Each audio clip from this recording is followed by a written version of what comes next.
So the reality is, a good, deep abdominal breath could be the answer to all of your problems. Let's have a go.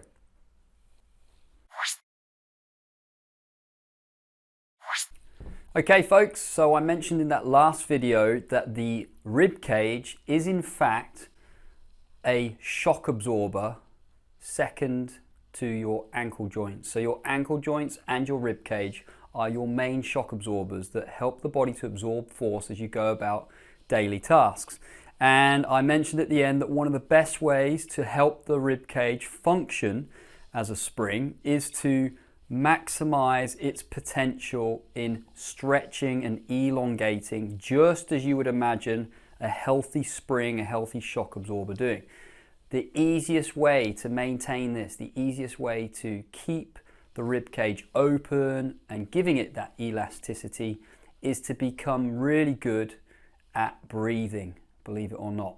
When I say become good at breathing, what I mean is go back to how you once breathed when you first came into this world. So when you first come into this world and you're a baby, you are taking full breaths all the way through to your abdominal cavity. You take the breath and it finds its way all the way down here, indicating that you are definitely using your diaphragm, that main respiratory breathing muscle at the bottom of your rib cage, to get the oxygen into your body. So going back to that method of breathing is going to be difficult.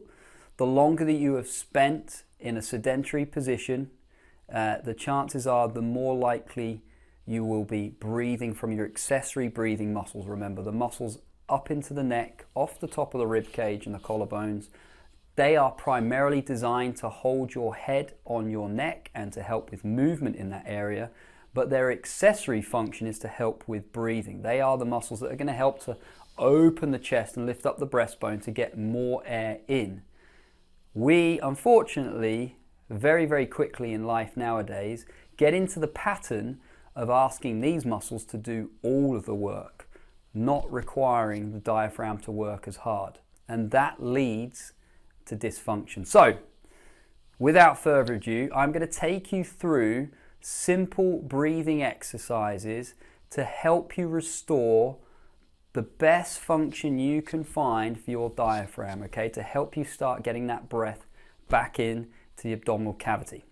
I'm going to take a lie down here on the couch, and at home, to start with, you will find that if you lay down to do this exercise, you will find it far easier, okay? Laying down means the brain doesn't have to worry too much about this posture. It can focus on the task in hand, and in this case, we're going to focus on the breath finding the stomach. I want you to place one hand on your abdomen, one hand on your tummy, near your navel, near your belly button, and the other hand up here on the chest. Now, if you just focus on your breath when you're relaxed, what you'll find is that you're more than likely going to feel the rib cage rise and lower as you take a breath in and a breath out. Now, having got into that pattern of breathing, it's quite hard to reverse it and send it back down to the stomach. So focus on it. It's easier to do this if you trickle the breath in. So trickling the breath in could mean either trickling it in through the nose or trickling it in through the mouth. The slower you breathe in, the chances are you'll be able to get the breath where you want to, lower down. So I'm going to think about breathing down towards my hand that's on my stomach so that it feels like the hand lifts and lowers with my breath. As I do that, I'm thinking of the breath coming in slowly and thinking of it reaching that point. So I'm going to do that now. It's going to take a few seconds where you will start to hopefully see the hand rise at my abdomen, at my stomach, and not at my chest. Okay, so I'm going to start that breath in now.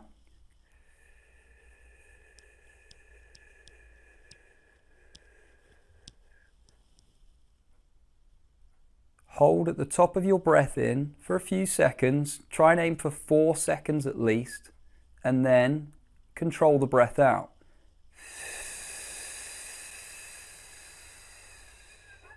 So I'll repeat that again. Going to breathe in slowly down towards the abdomen, down towards the hand.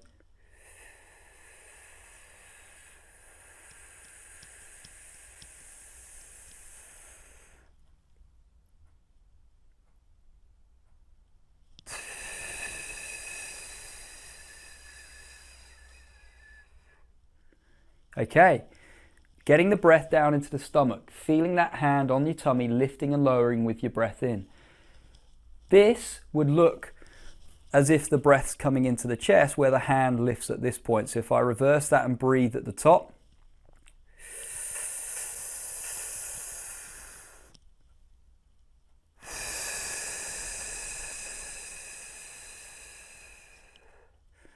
not much breath reaching down into the stomach, more of the breath is coming down and reaching the chest. Now, when you get accomplished and practiced this exercise, you can start to combine the two. So you start with the breath down into the stomach and you finish with it coming up to the top to maximize your breath in.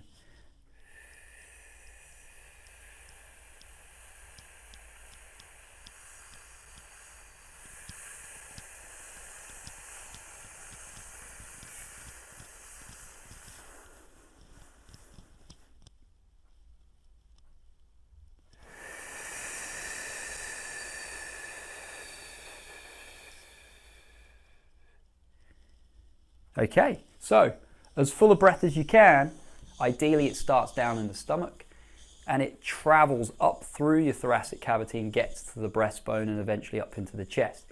Practicing that is going to expand the rib cage. You're using your diaphragm as it was intended.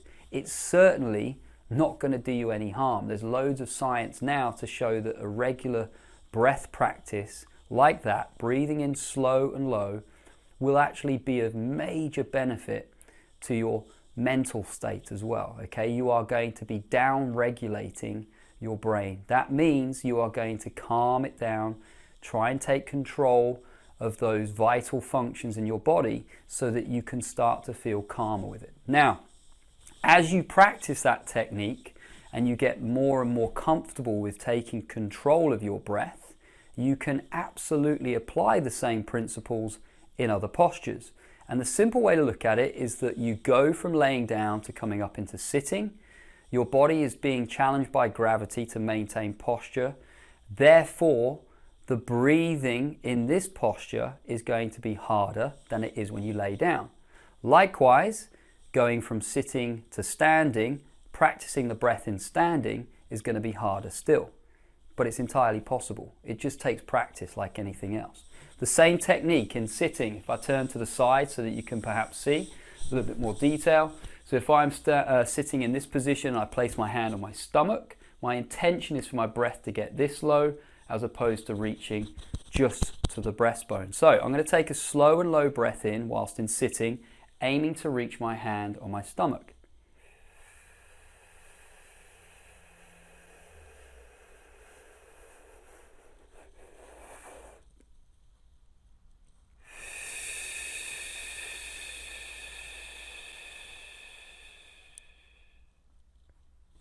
Exactly the same principles as when you lay down, but you will inevitably find that harder to do because of the challenge of gravity.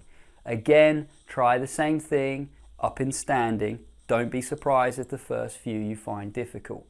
It's a process of practicing in each posture, getting good when you lay down, getting good when you're sitting, and then getting good when you're standing so that you can apply this skill, this technique in any posture at any time. Now, a really good tip to help with correcting your posture when you are sat at your desk most of the day would be to apply this breathing technique, but before you sit down. Okay? I'm going to readjust the camera angle so you get a better look at this. Check out this technique that follows. So start to use that deep abdominal breathing technique every day and incorporate it in your working environment. Now, a really good way to modify your posture, that posture that you're in the most, remember, is to breathe in first before you sit down. The simplicity of this is such that the sitting position isn't as important as how you get into it. So what I mean by that is going from standing to sitting on a chair, you go through a squat. You go through a squat technique, a squat movement. So you're leading with your bum, you're leaning the chest forwards until your bum finds the chair, and then you're sitting down. Okay? So if you all want to go through that position and make it as good and as efficient as possible, taking a deep breath in first expands the rib cage. It opens up the rib cage and it opens up your shoulders. If you go down into your squat with your rib cage in that position, once your bum comes down onto the chair, you will end up in a more upright posture. And that is going to be more beneficial than catching yourself out during the day being sat and then just straightening up your back without lifting your bum off the chair. So, my number one tip for people who sit at the desk and sit most of the day is to make sure as you go into sitting, you're in as an open posture as you could be to help maintain a more upright posture when you're sat. So here we go.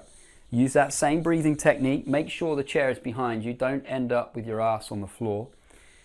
Focus on taking that breath in that lifts from the abdominal cavity up to the rib cage.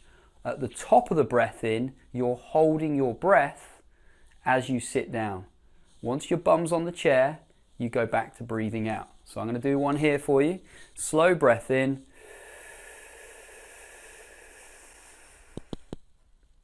Hold the breath.